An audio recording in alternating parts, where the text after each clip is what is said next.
And we are live officially. I'm excited to bring the fourth episode of the Travel Chronicles, and we have our next guest, the legendary Isaac Robbins. Excited to have this guy on here. Yeah. And you look great, my man. What are you eating? A lot of matcha tea, a lot of green tea. Breakfast every day. So it's going good though. That's good. So do you happen to still do your workouts, like track at all, or are you just doing regular like? I just do at-home stuff. I think I'm going to join a gym here though soon. I know the apartment building I'm at has a gym, but they haven't COVID. They shut it down, so I'm probably going to go get a gym membership just to get the next level there. Got you. So tell me, like workout wise, when you were like in your prime, how many days would you be working out normally, and like how often? I would probably say 5 or 6 at least. I mean, it was the weekdays were always track after school for 2 hours, and then maybe like a half an hour lift depending on the day. I mean, that was peak fitness for me. I mean, I was sore for 6 months, so it was good though. I do miss the structure. I feel like with work, you kind of miss that like part of your day, because then those 2 hours get taken up by work instead of workouts. For sure. Then you got to figure out a balance, and sometimes you can't balance it at all, and you then have to prioritize what's more important. Of course, work, you got to pay the bills, but you also want to look great, so you got to maintain it. And eating and cooking. I mean, and grocery shopping, like the adult list of everything. Like you never prepared for in college, because you either had a meal plan or like you'd go get like Burger King or something. So the important things you don't think about. I like to go when nobody's at. Like even before the pandemic, I was a fan of going on like Saturday nights. Yeah. Where there's either like early morning or late night is like the best. Yeah. That's perfect. That's perfect. Do you so where you're at? So tell us where you're at. Tell us like where you're located and what you're doing. How are you spending most of your time? Yeah. So currently I'm in Newark, Delaware. Moved here actually right before the pandemic to get closer to work, and then as soon as that happened, everyone got sent home and you were able to work remote. So I've just been kind of on this extended vacation in my own space. So that's been the past. It's almost a full year now. In March will be a full year remote from Citibank. So that's what takes up most of my time. I'd probably say I've worked more now than I ever have when I had to go into the office, because like you can't escape work. I think there was an email that said you don't work from home, you live at your job now. So, which I feel like is pretty good, because it kind of sums up what 2020 was. You really were just living at your job or whatever you were doing. So that's what I'm currently up to. I feel that. So now, did you have, because I know you had the 8 to 6 schedule, did you have that beforehand, or was it like an 8 to 4, 8 to 5? It was like a 9 to 6. And it was, I mean, I lived really far away before. It was an hour commute, so that's why I wanted to get closer. Because I would be waking up at 4 or 5 in the morning working out, eating, and then shower and then going to work. So that just kind of eliminated all that, and it kind of morphed into just like working an extra couple hours in the morning rather than taking it easy. I feel that. My dining room table has become my office desk. It's also become where I do all my work. It's also become not only where I eat, but where I make my food. It's become my home within the home, where I get everything done to pay the bills. So I know the feeling. Absolutely. It definitely changed a lot. So for sure. Well, I'm glad to have you on here, because you've been all over. And one of the things I'm most excited to talk about, which we'll be talking about a little bit later, is the fact that you studied abroad in a country where I don't even know anybody has gone to yet, which is Croatia. So that's exciting.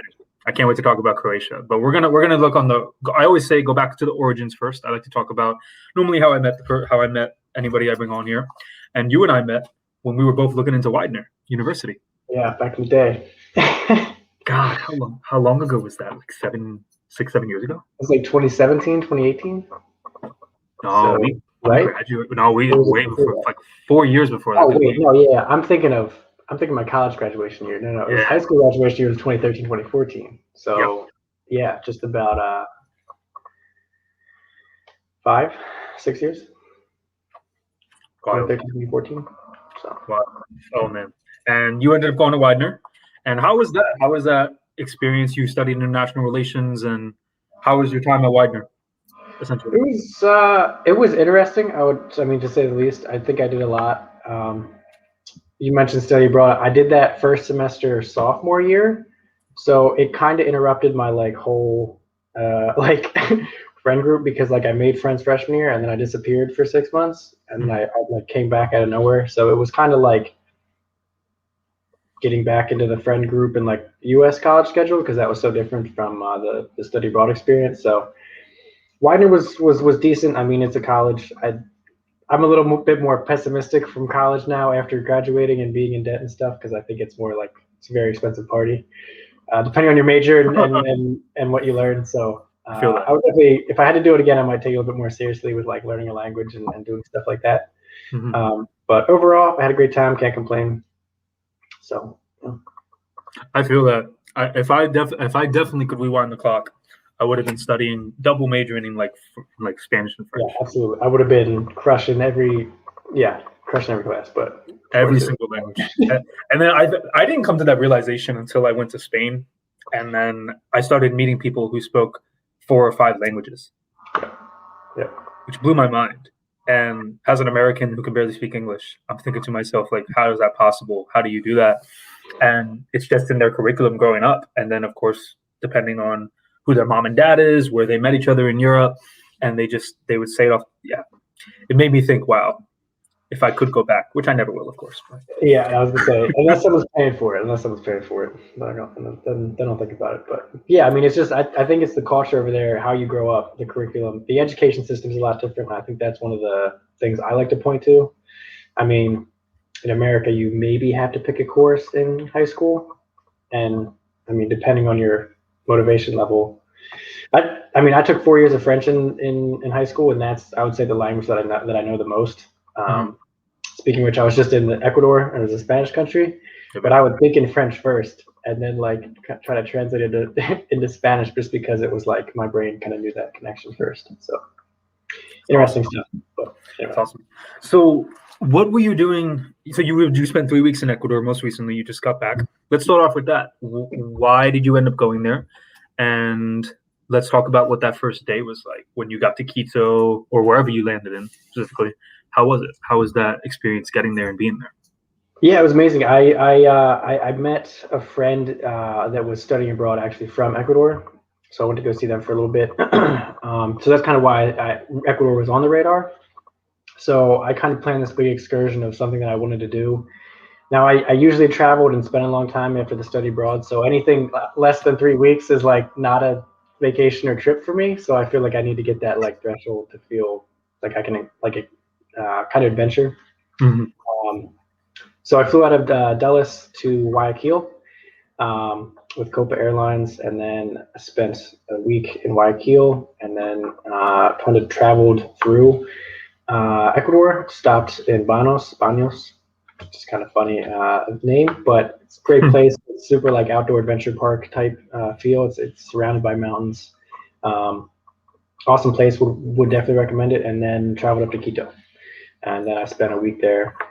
And then ended on a high note, literally and figuratively, by climbing a mountain. So, and do you remember what the name of that mountain was that you climbed? Yeah, so it was Volcán Cotopaxi, which is the second tallest mountain in Ecuador, and also one of the most active volcanoes in the world. It's pretty great stuff.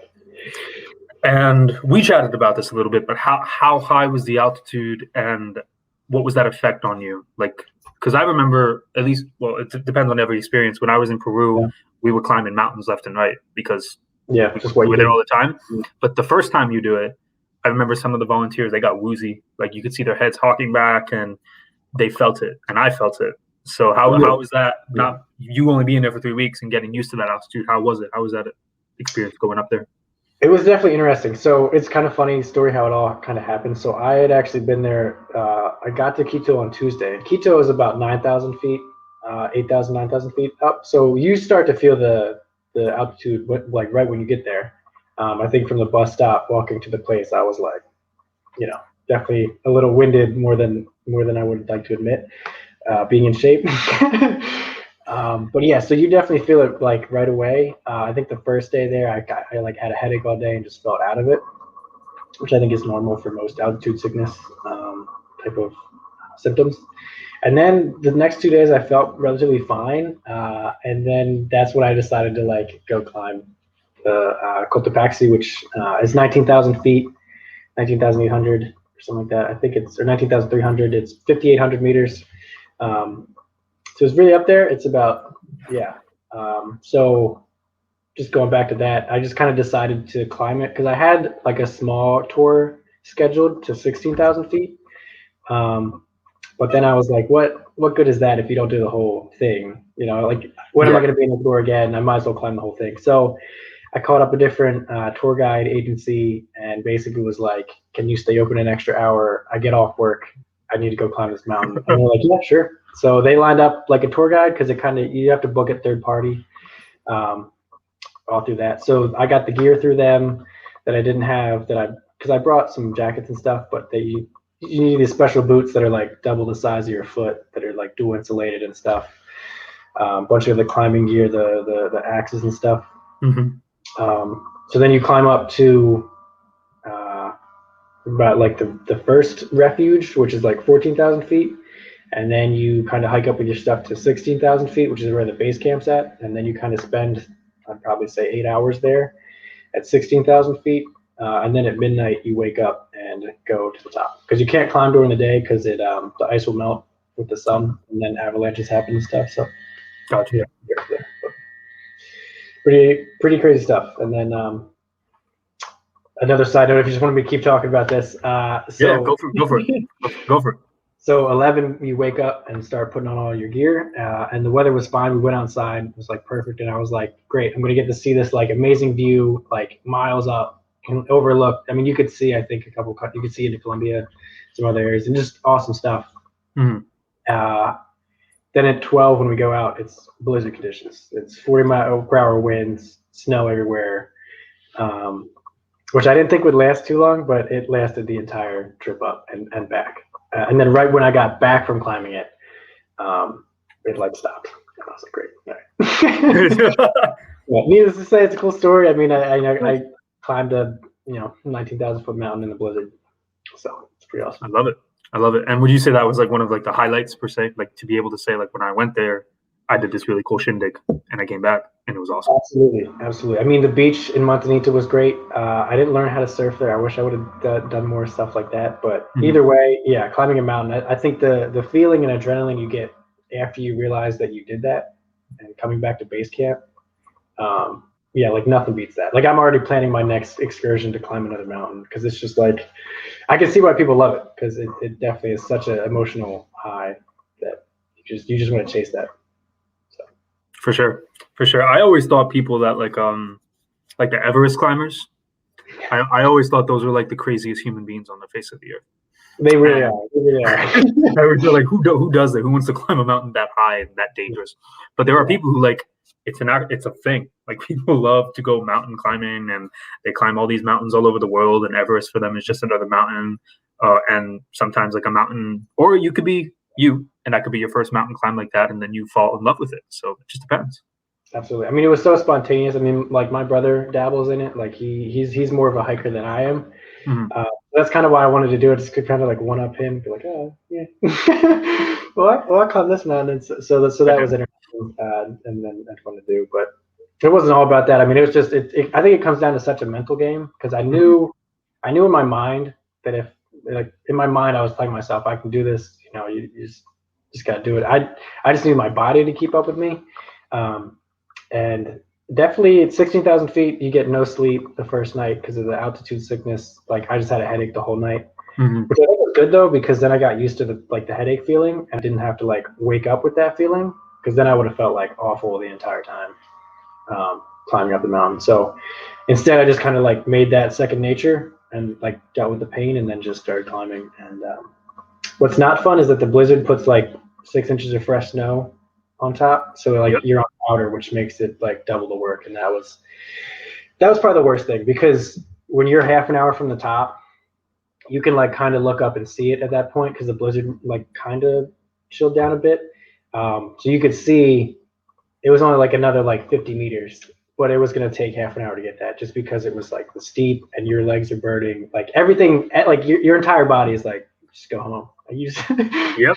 So it was definitely challenging, just physically, because the air is so thin. I mean, my lungs took, I would probably say, 3 or 4 days to feel normal again after that. Yep. Just it was such a workout.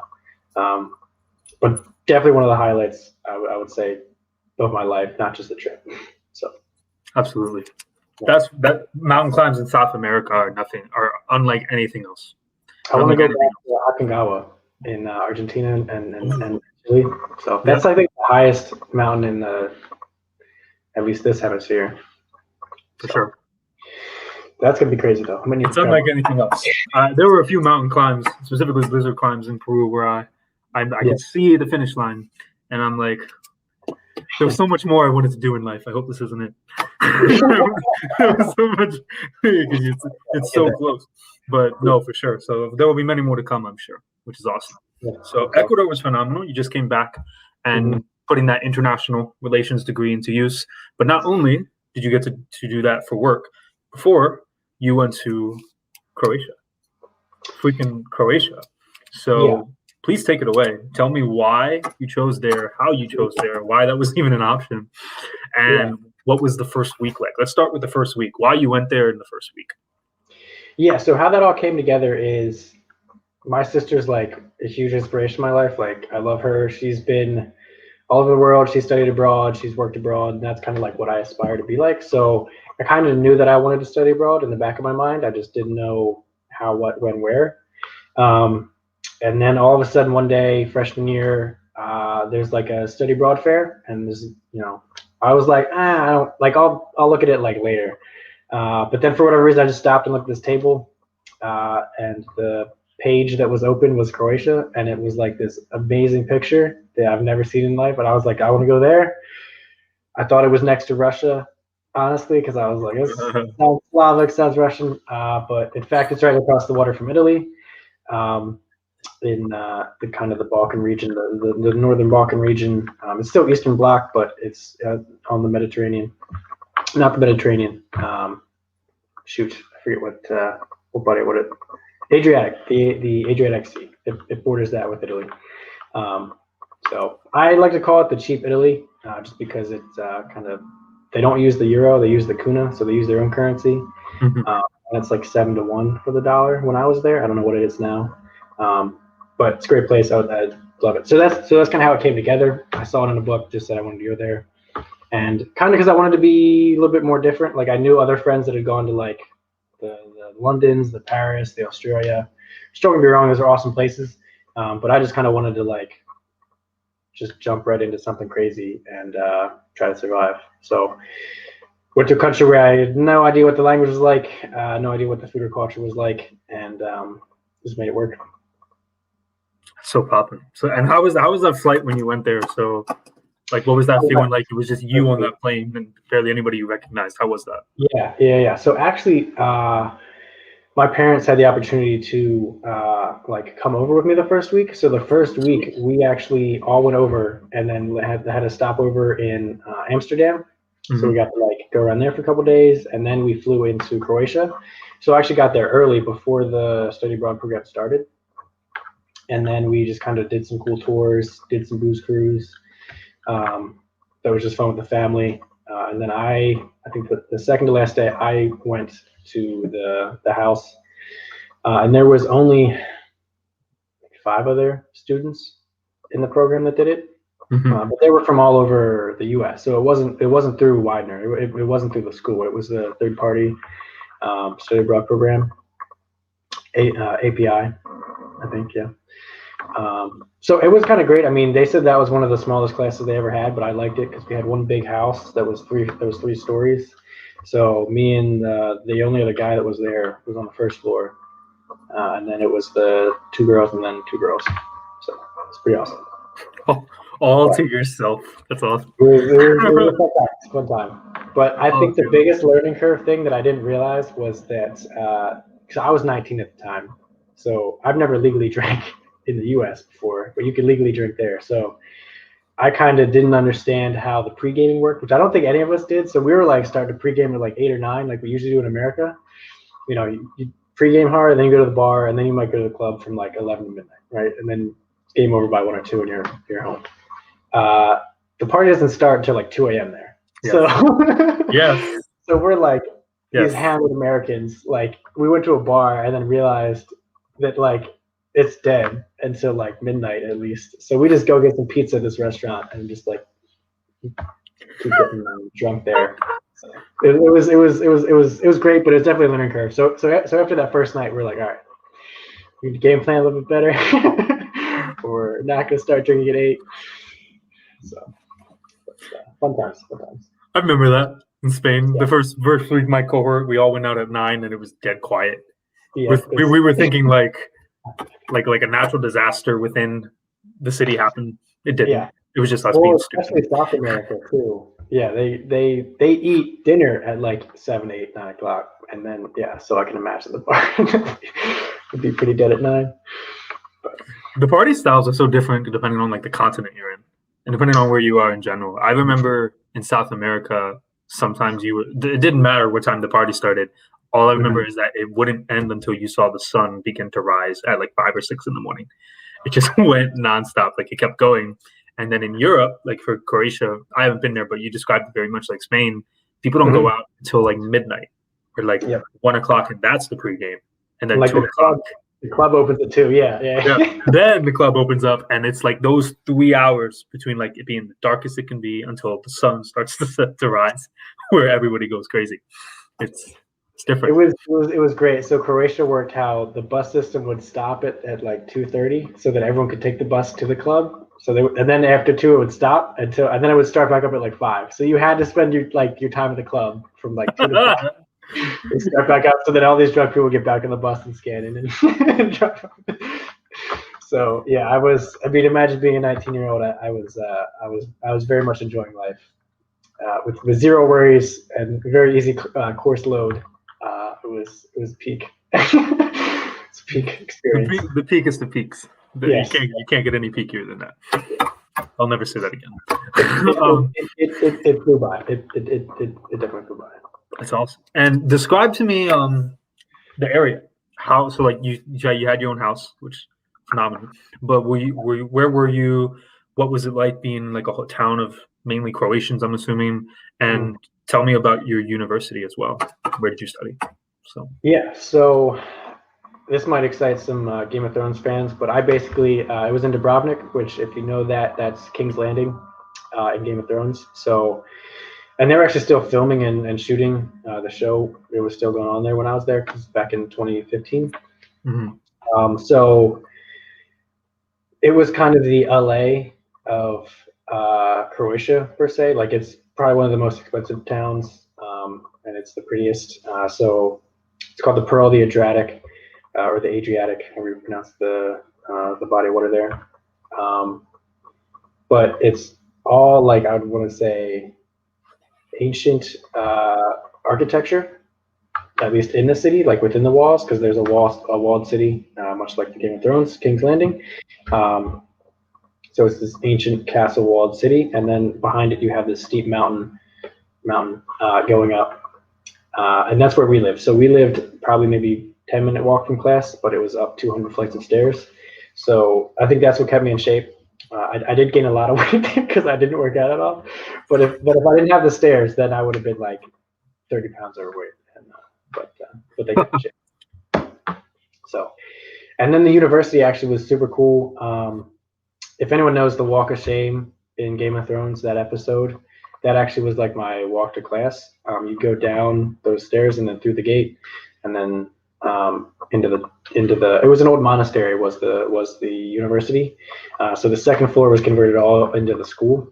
There's only about like 5 classrooms. It was a super small school, but they had like a lot of big professors come in. They had a couple professors from Harvard that came over that like watched me there and just be. I mean, I would have loved that, because like as a professor, I'm sure they just spent their summer home, teaching a small class and living in Croatia. So I think that's why they had it. But it was definitely a great school. I mean, I really enjoyed it, and it was super old monastery. There was actually divots in the marble that was downstairs on the first floor, and that was from Napoleon. When he conquered the town, his horses would eat because they put the horse feet on top of like this marble, and so there was like marks from like Napoleon era that was in the monastery. So it was a great place to just like walk around and just like look at, because you had to pay to see a bunch of this cool stuff, but since we were students, we had this like pass, and that got us into like all the cool sites around there for free. So you could just like between classes, you could literally like run around the like Dubrovnik walls, go to a museum, see all this old stuff, see like an old fort. It was pretty awesome. So huge fan of the university. This is amazing. I'm geeking right now. Yeah, this is great. I'm imagining it. Yeah. I'm trying to imagine like how Croatia, I've always been told, is just so beautiful. It's like the hidden Italy, the cheap Italy, per se, something like that. Wow, that's so cool. So, how big were your classes? I would probably say 5 to 10, depending on the class. But that is actually cool, because one thing that I found really interesting is that I think America is so focused on rushing to get done school and to move into like working. Whereas it's like the inverse there. Like you go work, figure out who you are, what you want to do, and then you go to school for like something that actually interests you, and something that you actually like are investing in, because it's not just a party for you. So most of my classmates, I mean, some of them were my age, like 20, 21. Mm-hmm. But then there was others that were like 26, 28. 30 that were just, they had traveled all over Europe. They lived and worked in other cities, and they came back here to get a degree in something and then move on. So it was pretty cool to see that dynamic of like, oh, that person's like 28, and like there's no weird stigma about like being old and going to college. Like it was just normal. Mm-hmm. So I did see that. I liked that. And it was actually cool because sometimes there was like people that were like extras in Game of Thrones that were in your classes, or like worked on set, because it's a small town, so it's not super big, so everyone there like kind of knows everybody. So everyone knew about Game of Thrones, and that's it. That's awesome. Wow, that's so cool. So how would you spend us outside of like the pre-gaming and of course living your best life on the weekends and the weekdays? How did you spend your time when you weren't studying? How did you keep yourself busy, and what did you do in the town? Yeah, it's such a blur. I just feel like I was drinking all the time, which is probably like that is one of the things that I regret, because I feel like I just took being in such an awesome place for granted, because I was like just so focused on being like, oh, I can party and go to the bar now. Like I don't need to. So I would sleep away most of my weekends and sleep away most. Like it was not sustainable. It was not good. But yeah. But there were some other like nature parks and hikes you could do runs on. So when I chose to be healthy, and when I chose to be not a young college kid, I would be running around the town, exercising, and there was a bunch of cool towns or running spots that overlooked the hill. So it was like maybe like an hour circuit you could do, and you could climb up the mountain even higher and look out. The mountain behind the town is called Surge. So that you could either hike up that and look down, or take the I don't know what it's called, like a trolley system up the mountain and stuff. So that's what I did. I mean, there was plenty of other stuff to do. I know with the program you did a couple tours to Italy, and like short excursions for weekends and stuff. So we did that. We did northern Croatia for a weekend and saw Plitvice Lakes, which is like I think there's like 4,000 waterfalls in the area, and it's this crazy like super natural outdoor place. Beautiful. I mean, absolutely, I would go back hands down immediately. So we did stuff like that, small excursions. I did my own traveling, so I went pretty much all around Europe on the weekends, because the classes were different there, so they kind of got set up to be. I got almost all my classes done in the first 3 weeks. Nice. Because they were 4-hour classes, and so your midterms were like week 2, and your final was like week 3. So like after 3 weeks, I had like all my classes done, and then I just had classes on Tuesday and Thursday for about an hour. And that was like, if I didn't have that, if I would have got all my classes done, I don't know what I would have done for 2 months. Because, yeah, without having that little bit of structure, it would have been bad. But yeah, I mean, I traveled around to Italy a couple times, Paris, Switzerland, Paris, France. Mm-hmm. And then on the way back home, after I was done, I went to Germany with actually another international exchange student, Mm-hmm. one of my friends that I made in Croatia. So we both went to his place in Germany, into Hamburg, and celebrated New Year's. And that was awesome. And then I went to Iceland on the way back and spent like a week or two there before I came back to school. And then the depression started. Yep. It's normally when it normally kicks in as soon as you get back.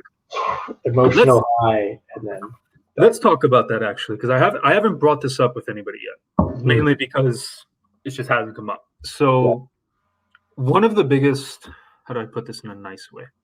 One of the biggest divides, per se, when you get back, or when anybody gets back from any kind of long trip, doesn't just have to be a study abroad, is there's this experience that, oh wow, this was so great. I experienced this. Nobody else has experienced this. Or maybe people have experienced it because they've been there, but they didn't experience it the way that you did. And of course, sophomore year, early, probably the earliest you could have gone, 6 months, Croatia, friend group all over the place, experiences that you missed, on likewise with you, experiences that they didn't go through with you. You come back to school, you go into the American structure, the American food, American way of life, whereas you just finished this phenomenal, incredible experience. What was that like? And let's throw it out there. Like, how did you handle that depressive feeling? Yeah, no, it's like, I feel like that's a bit of an overstatement, but I think it's a very under talked about, under discussed topic of study abroad. Like when I was reading the handbook, I saw that it was like, oh, reverse culture shock is going to happen, and I was like, all right, sure. Like how bad can that be? And they just mentioned a couple lines, and then they brushed under the rug. Now, depending on your experience, on if it was like amazing. So if you really did have the time of your life, which I did, like that was the time of my life. Coming back to a friend group who didn't just have the time of their life, and you like, they didn't want to hear about it, right? Because it was like, we're all in college, we're doing our own thing, so like you can't really discuss it with anybody, and maybe 2 or 3 people actually do want to discuss it with you. That's great, but then you just start missing it a lot because you can't tell anyone, like, dude, I just like partied harder than I've ever partied, and like traveled the world and like did all this cool, amazing experiences like that I will never have again because I'll never be 19 in Europe living on my own.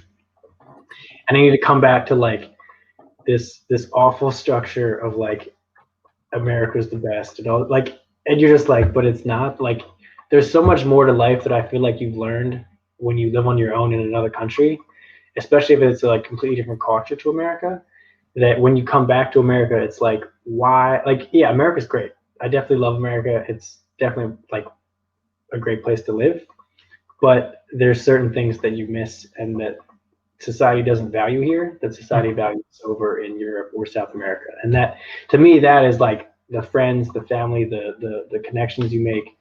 That to me is something that like wasn't as cherished here. I felt like maybe it was just like how I read into things, but it's definitely a big thing that I feel like should be talked about more, and how to handle it when you come back, because coming back when you're 19 after having such an emotionally high experience to like an area where no one wants to hear you talk about it, and like no one's interested, and you're just like, wow, like I want to go back. Like I was on a beach for 6 months. Like how do you come back to Chester? I mean, wider, Chester, it's not the greatest area. So you go from basically LA to Chester, and it's just like, it's a big shock. Back to Philly. back to Philly. It's a shock. It's a shock. It's a shock to the system, and everybody experiences it very differently. I remember, I don't know how it was for you, but like when I was there for the first month in Spain, I got this like serious homesickness in my stomach, where everything was so hard. It was like, oh my God, like I'm still learning Spanish. Like I miss all my friends, I miss all my family. But at the same time, I was still having the time of my life. Like it was somewhat equivalent to you, that I was just going out every night until like 4 a.m. And then I got 2 hours of sleep, and then I went to class, and then I just did the same thing the next day. Pretty sure I took off like 20 years of my life in Spain. Pretty sure. I don't know how many years I lost with this. Pretty sure. Yeah. And then Peru took off an extra 20. So if I make it to my 40s, that's going to be great. But it's just, so I went through that the first month. And then the third month, I fell in love with it. I'm like, I never want to leave. Like, this is great. And then the fourth month, I had, of course, going back. And then it's that shock of like, not only does nobody get this, but nobody knows that there's so much more. Exactly. It's like in the US. Explain it. Like you try to explain it, and then they just like you can see them stop listening. Like you're just like, I'm just gonna wrap this up then. It's like no one wants to hear me talk about how amazing this experience was. Like ask me like questions about it on what did you do to travel? Like how did you make this happen? Stuff like that. It was just like, no, we don't care. We're going to this party. I'm like, well. And then like I couldn't even party like with my friends because it was like a house party, and I was like, I'm so used to the club at this point. House parties annoy me.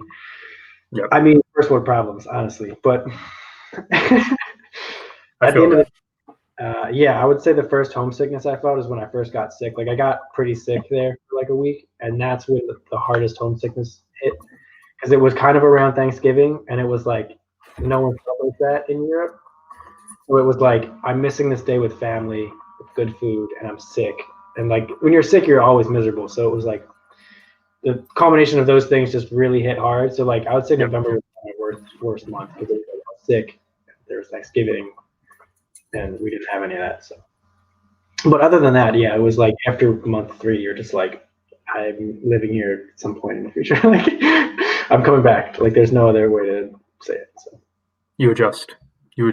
Well, I think it takes so much courage, not only to do it sophomore year, but to go somewhere where no one went, because I know that better than anyone to an extent.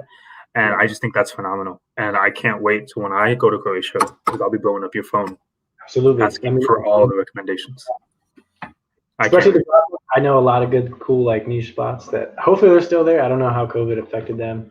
I still talk to my friends. I think it's relatively good. I mean, usually there's like millions of tourists that just flood the town the entire summer. Mm-hmm. So I think with COVID, they like actually loved it more because it was just locals and like they had their town back. Because when those tourists come through, it is like a different town, different people. Like you can tell like the local people just hate their life because there's 2 million more people in the town than there should be.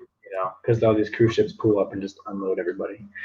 So I'm sure they loved having it. A little bit of a break. They appreciated it. Now remind me, Croatia is not like a massive population. It's only like 4-ish million, right? It's fairly low. I would say it's big. It's a lot. It's not a lot at all. Cool. It's mainly just coastline, and then they have the northern part. Cool. And when you were there, did you I'm curious, what was the soccer vibe like? Because they didn't make it to the World Cup until 2018, but when they made, they got second then. What was the soccer vibe like? Back to watch the game in Croatia because that would have been crazy if they would have won. I wish they would have. I'm still a little salty about the game because I feel like France had a little too much leniency from the ref there. But anyway, speaking of refs, the Super Bowl, not fun at all. Anyway, sorry, all the Tom Brady fans out there. The Chiefs. It was rough for the Chiefs. Chiefs had a rough out. Hey, kudos to the Bucs defense. If anyone should have got Super Bowl MVP, it's the defense. I mean, they shut the number 1 offense down. Tom Brady did. That's all. They didn't just shut it down. That was an ass whooping. They whooped them. Like, if anybody should have won the MVP, why did Brady win it? Like, I mean, he had an okay game, but anyway, I just don't like Tom Brady. Anyway. Soccer, the soccer vibe is super big there. I mean, everybody plays it. There was actually, so I don't know if you're a fan of FIFA Street and that series. I loved playing that series, and actually one of the courts that's featured in FIFA Street is in Dubrovnik, and it's within the walled city. It's up next to one of the guard towers, so you're like up and you look out over the whole city. So you can play this like little, 4-on-4, 6v6 soccer game while looking out over, the entire city. And that was probably peak. I mean, you would go down there. I think they had it like several nights a week. You could go down there and there would be a pickup game, and you could just play soccer. And I love that. I mean, because I played soccer in college, club soccer, and then in high school. So I just loved that atmosphere, and just all you needed to bring was shoes and a ball, and you could play. So yeah, it was a big vibe there. I know there was some other court or fields around that you'd have to pay for, but me and my Croatian friend would just sneak onto them. You just have to play while you can and stuff. So yeah, big soccer vibes. But water polo is actually also a very big sport there, and especially since we're on the coast. That was kind of more of the dominant sport, which is also I also learned that like people in the southern part of Croatia are like super tall for some reason, like way taller than the people in the north. So that's why they like water polo too, because you need to be kind of pretty big and brawny for that. So it's something that grows on the trees, I'm sure. Yeah, no, I don't know what was in the food, but everyone was tall. Like everyone was like minimum 6 foot, and I'm like, okay, it's pretty tall. Because I'm not like the biggest dude, so I was like, all right. But, Did you get those vibes when you went to Germany and you saw how tall everybody was in Germany, or did you not think about it? Germany, well, the part in Germany I was at, like, there was more, I guess, of a flux. Like, there was more, like, Amsterdam was insane. I mean, don't go to Amsterdam if you're below 5'11". Like, you're like, you're considered a midget if you're like below 6 foot. Don't Even do it. But it's crazy. I love that. Because everyone there is like 6'6", and like it's insane. So Amsterdam was way worse for height. Germany was a little bit more like, okay, like I can relate here. I mean, I was still like on the shorter side, 5'7", so it's like not awful. But where were you in Germany? Remind me. Where'd you go? It was so that was in Hamburg. I've also been back to Germany to Frankfurt. The other side. So that's where my sister's at. Sweet, that's where she's at right now. Yeah, so she's working over there. Awesome. And was she there when you were studying abroad, or was she home? She was actually in DC then. So okay. She lived and worked in China for several years, and then worked in DC. And then after that, she moved to Germany. So that was recent. That was like, I think 2016, 2017 is when she moved. So it's always nice to have connections. Yeah, absolutely. Whether they're family or not. Now, whenever you need a free bed in Germany, you know where to go. I was gonna say. I mean, I have a bed. I have a place to sleep almost like in most places in Europe. So that's good. That's good. That's where the connections really matter at the end of the day. And this is totally for everybody who's watching this. And it's not that I use you. It's that I think highly of you to the point where if I go to your place in Europe, I'm spending the night at your place, so I don't have to buy for it. Yeah. Once I make it over there, anyone's welcome. Yeah, completely. Bob. And you did a lot of traveling. So Croatia, of course, greatest experience in the world. I can't wait to go there and chat with you about it when I do. You went to other places, of course. You've been all over to an extent. Was there any place in Europe or any place in general that you can think of off the top of your head that you traveled to, and it just happened to be a pleasant surprise in the sense of like, wow, this was so great. I didn't expect any of this. This was so nice. Something like anything like that. That's a really good question. Pleasant surprise. I'm trying to think. There was like definitely some cool experiences in Brazil that I had. I was on the younger side. I'd probably say like 7th, 8th grade when I went there. So I don't know how much I could like comprehend of like, oh, this is like a pleasant surprise, because I was just like not really expecting much. I think I want to say Iceland was a lot more than what I expected. Going into it, I just kind of like looked at the city, like Reykjavik, and was like, okay, cool. Like I didn't really like look into like how much stuff there was to do. And actually, my parents flew back to Iceland then to meet me there for the week. So they rented a car, so I got to save that money, and then we got to use that car to travel around. But yeah, there was like, and then the Airbnb I was staying at, I met 2 awesome girls. It was, I think they were cousins, and they just like love to travel. So they were traveling all over, and so we kind of all hung out and traveled all over parts of Iceland because we were there for like the week. So that was awesome. I mean, like meeting friends at the Airbnb was probably like one of the best, coolest experiences. And that's what I kind of miss about Airbnb. I feel like Airbnb in the old days, you kind of got to have a little bit more like unique experiences and like cool experiences with like the people that were there. And now it's just kind of blown up into like a revenue source for people instead of like I mean, there's still experiences you can do and stuff. Like I'm not knocking Airbnb. It's great, Yeah, but yeah. it changed over time. Um, but, so Iceland, I'd probably say was very pleasantly surprising. I did a couple, I mean, the waterfall there, like the nature there is like, it's unrivaled. Like it's so unique, crazy stuff.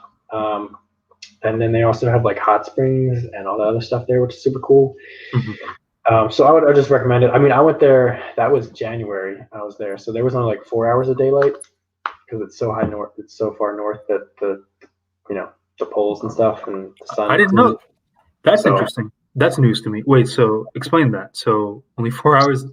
So it's so far north, like that. There's only a certain amount of daylight during winter, and then during the summer, there's like say 15 hours of sunlight, and only like 8 hours of darkness. Whereas since we're in the middle of the Earth rotation, we see a little bit of both, like more even side there. But you know how winter in general up in our area kind of gets a little bit more like it gets darker earlier. So like say at 5 it gets dark here instead of the summer it gets dark at like 7:30. Correct. Yes. So the same thing happens, but they're so far north that in Earth's rotation they only get like 4 hours of daylight during the winter. So it would be daylight from like 11 to like 2:33, and you'd have to like do what you want to do in there, and then like after that you just have to. So that was like, and yeah, like I think that's contributed to like how cool it was because it was like I've never experienced that before, and it was just really cool to like be in that type of environment. That's news to me. I didn't know that. That's awesome. Yeah, it was very cool. I would recommend Iceland, and I want to go back during the summer because I saw in the winter. Winter was awesome, but I've heard the summer is like it's like a completely different place. So. That's sweet. And did you do? So you mentioned like the spas. Did you get to do like the typical like the Blue Lagoon? Like so what was going on? I think there was something going on with it that like I didn't get there. Okay.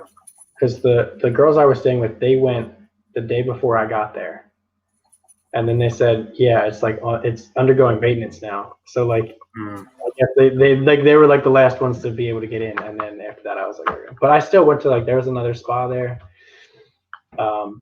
It was like all indoor and stuff, but it was still amazing. I mean, it was like massages. There was a sauna. There was like a hot tub. Like it was crazy. So definitely worth the while because it's so cold. This hot sun. It's cold. So cold. Sounds like my kind of place. That's probably Iceland. I wanted to actually go there when I was in Spain, but yeah, it's too many places. Before all the pandemic and all the airlines going out of business, there was an airline called WOW Air, and I'm sure some people have heard of it. But they would do cheap flights, but you had to spend a layover in Iceland. Yeah. So that's the flight that I would buy. So we bought a cheap flight through Iceland going to Croatia, and then coming back, I bought just like a one-way from wherever I was at. I think it was in Hamburg at that point, and then flew there and just spent a week. But they went under, and I think they went bankrupt. So I don't know if you can get cheap flights there anymore. Probably not. Probably not. But that's okay. Wow, that's high on my bucket list. Well, Japan is next destination, of course. Gotta go there, and then Iceland will be for sure. I'm so excited. That's awesome. I've only ever heard the most amazing things about Iceland just because of how gorgeous it is. So yeah, amazing stuff. I would highly recommend it. That's popping. That's awesome. So you just came back from Ecuador. We chatted about that.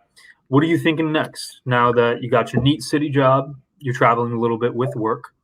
Do you have any travel plans or any travel goals specifically? Because you're not just like you haven't just been a few places. You've been a lot of places, and traveling's in your blood.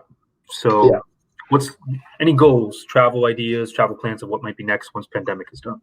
The next amazing thing that would I think really be awesome is I'm a big fan of music in general. So any type of music festival, international, I'm about. So me and my friends, he's also a big traveler. We were thinking of Yacht Week in Croatia, which is phenomenal. It's basically just you live on a yacht for a week and party. The dream So, comes true. yeah, it's amazing. I feel like I could do it cheaper than just like talk to my one of friends who like has a boat and you like just like sit behind it. But that's on the bucket list. And then also he really wants to do Lollapalooza in Argentina Okay. in the end of this year, I think, so November 2021. Not sure. We're still kind of feeling out to be like, is COVID going to be gone? Is vaccine like? We're still not sure this year. But those are the two things that are on my bucket list for sure.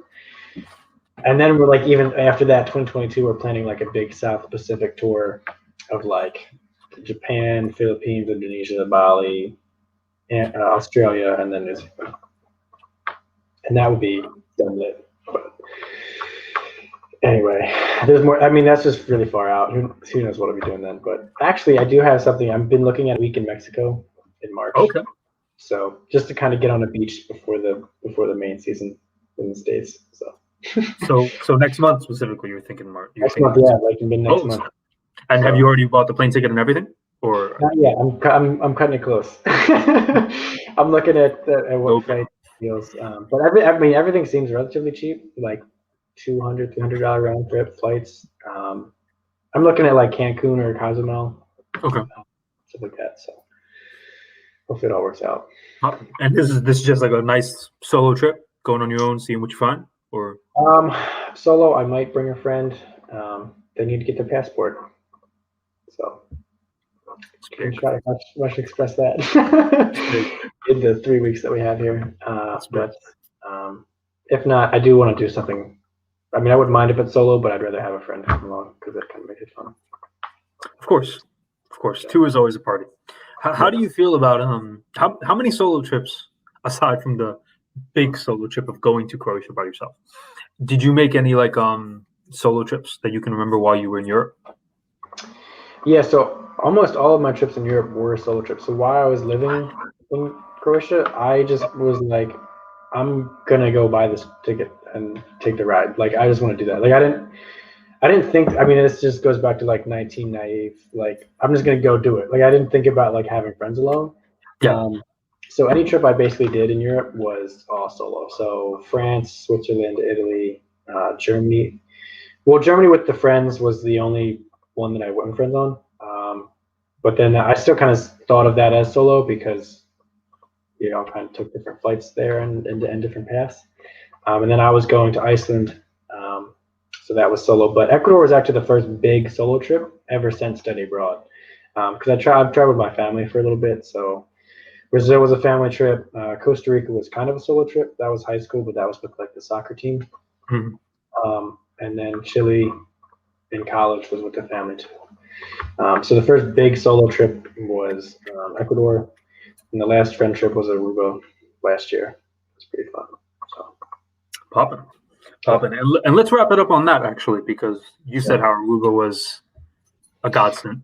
So let's wrap it up on that. So we didn't chat much about it, but tell me Aruba. When I think of Aruba, I think of like skyscrapers and the lights and things like that. How was it? Yeah, it was. I mean, so it's right off the coast of Venezuela, which is like almost a perfect. It's honestly a perfect island because it's sheltered from the hurricanes that come through. Because it's close to the South American border, so they kind of miss it, and it's kind of tucked in there. And that was like a really spontaneous trip too. Like a couple of my friends were over, and they just kind of were like, "You should come to Aruba," and I was like, "All right, how much are flights?" And I looked at the flights, and I was like, it was like 200 round trip, and I'm like, "All right, I can do that." It's happening. And this is like October 2020, so like we've had a full almost a year of just, well, not a year, but like a long time of that. I mean, 2020 was a long year that flew by. So I've been working remote. I haven't left my house. I'm going stir crazy. I haven't traveled in a couple years at this point. I was planning on doing stuff this year anyway, but couldn't do it because like COVID, you didn't really know how bad it was going to be, what was going on. So we went to Aruba, and it's just like an immediate party.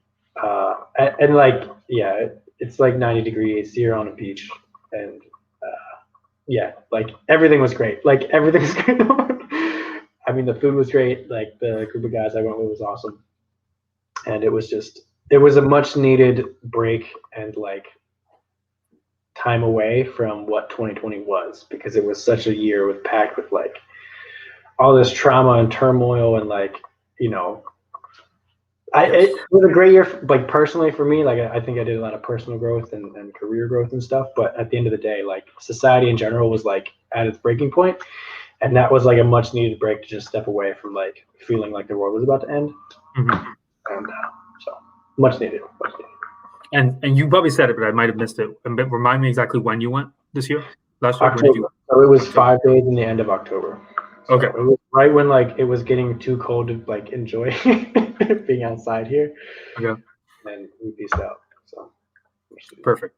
So if there's one major thing to take away from this podcast, whenever the next pandemic comes up, you all know where to go. Yes. Aruba. So, perfect. Very, very well suited. And where was the city that you went in? Where did you stay? What was the city? Where were you at exactly in Aruba? Arangestad. I don't know how to exactly pronounce it. Is the main city. I mean, it's so small.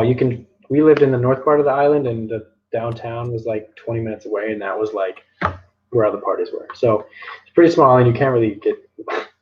Well, I won't say lost. We almost got lost the last night.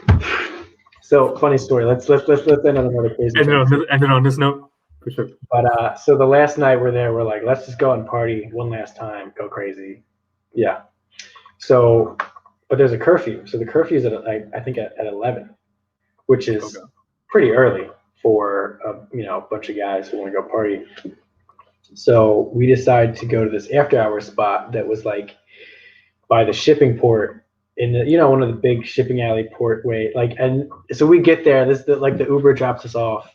And he's like, you want dropped off here? And we're like, yeah. So there's like two cars with like their trunks open, blasting music.